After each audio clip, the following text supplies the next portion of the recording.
All right, let's dive right into this explainer and unpack the massive ecosystem of Java down to its absolute essential fundamentals. Whether you're coming over from Python, JavaScript, or C++, Java has some incredibly unique mechanics, especially when it comes to its strict rules around things like typecasting, that make it an absolute powerhouse in the enterprise market today. So let's break it all down.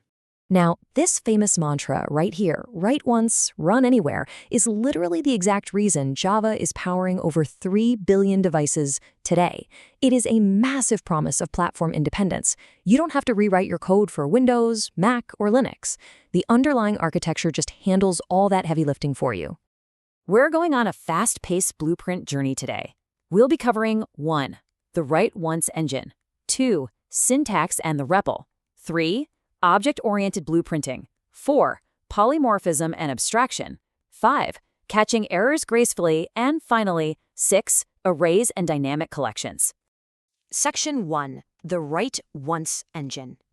Since Sun Microsystems first launched it way back in 1995, Java has evolved tremendously.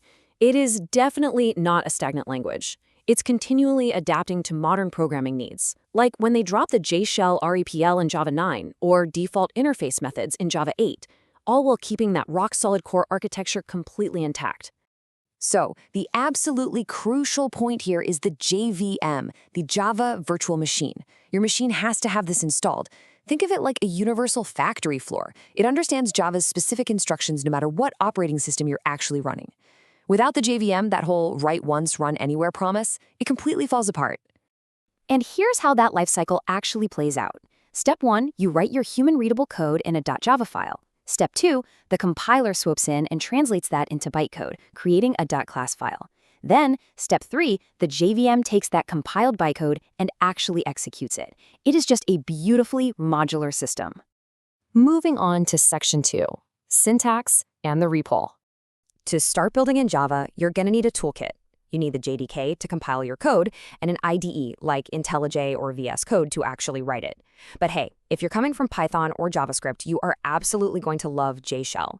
Introduced in Java 9, this repo lets you instantly test single lines of code without having to build out some massive, complex file architecture first. It's a real game changer. But when you do start building full files, you'll always see this specific syntax. It tells the JVM exactly where to kick off your application. Now, a really important note on syntax. Java is strictly statically typed, which brings us to a huge focus of ours today, typecasting.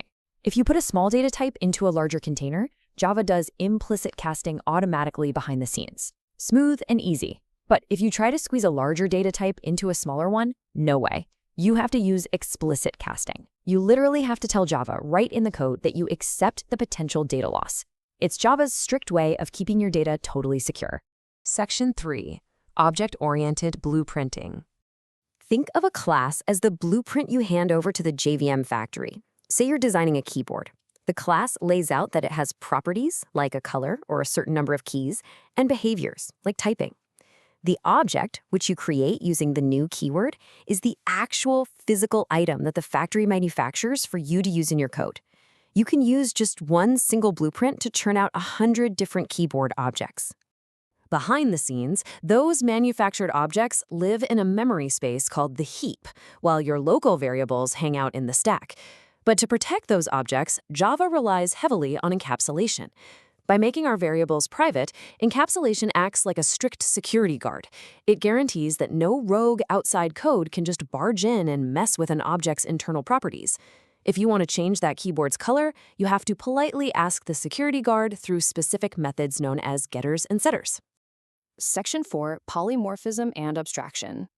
Imagine you're writing code for a developer, and you hard code their tools so they can literally only do their job if they're holding a laptop object. What happens if the company suddenly hands them a desktop object instead? They're totally stuck. Their code breaks. And that perfectly illustrates exactly why we need abstraction in Java. But before we fix that laptop problem, let's talk about polymorphism, how we make our tools adaptable. We've got two main ways to do this. First is method overloading, which happens at compile time. That's using the exact same method name but passing it different parameters. Then there's method overriding, which happens at runtime.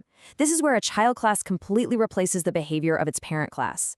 It's the same action, but an entirely different behavior depending on the specific object that's running it. All right, back to our laptop problem. By using an interface or an abstract class called computer, our developer suddenly doesn't care if they get a laptop or a desktop. They just ask for a computer. As long as the object fulfills that specific contract, the code runs perfectly. The developer is completely abstracted away from those nitty-gritty implementation details. And what's really cool is that while a class can only extend one abstract parent class, it can implement multiple interfaces, giving you just massive design flexibility. Section 5. Catching errors gracefully. Look, no matter how solid your code is, errors are gonna happen. Now, the Java compiler is incredibly strict. Remember our talk about explicit typecasting? And it's great at catching syntax mistakes before your code even runs. But runtime errors? Those are a totally different beast. If someone divides by 0 or a crucial file goes missing, a runtime error will completely stop your program dead in its tracks if you haven't anticipated it. So let's look at Java's built-in safety net for this. It's a super logical 3-step process. First, you try a risky line of code by wrapping it up in a try block. If that fails, you catch the specific error, like an arithmetic exception, so your program handles it gracefully instead of just crashing to the desktop. And finally, you use a finally block. This executes no matter what happens, which makes it the absolute perfect place to clean up resources, like safely closing out a database connection. Section 6. Arrays and dynamic collections. Standard arrays in Java are lightning fast, but they have one massive limitation. Their size is totally fixed the second you create them. So if you don't know exactly how many items you're going to need to store, an array list is your best friend. It dynamically expands as you add new data. You just use Java generics, those little angle brackets, to strictly enforce exactly what data type goes inside. It ensures you don't accidentally slip a string into a list of integers. When you're picking a dynamic container from the collection API, you've got some great choices. You'll want to go with a list, like an array list, if you need ordered data accessed by an index number and you don't mind having duplicate values. But if you absolutely must ensure that every single item is 100% unique, you'd swap right over to a set, like a hash set. What's really amazing to me is that Java's ecosystem is moving faster than it ever has. Literally, every 6 months, a brand new feature-rich version drops. It's constantly being optimized, constantly adding new tools to make developers faster and more efficient. It just proves exactly why it remains a top-tier choice for enterprise systems all over the world.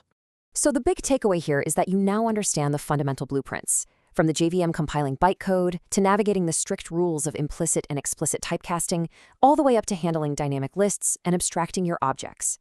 Yes, the ecosystem is massive, but the core logic is incredibly sound. The only question left is, what are you going to choose to build with it? Thanks so much for joining me on this explainer, and I will see you next time.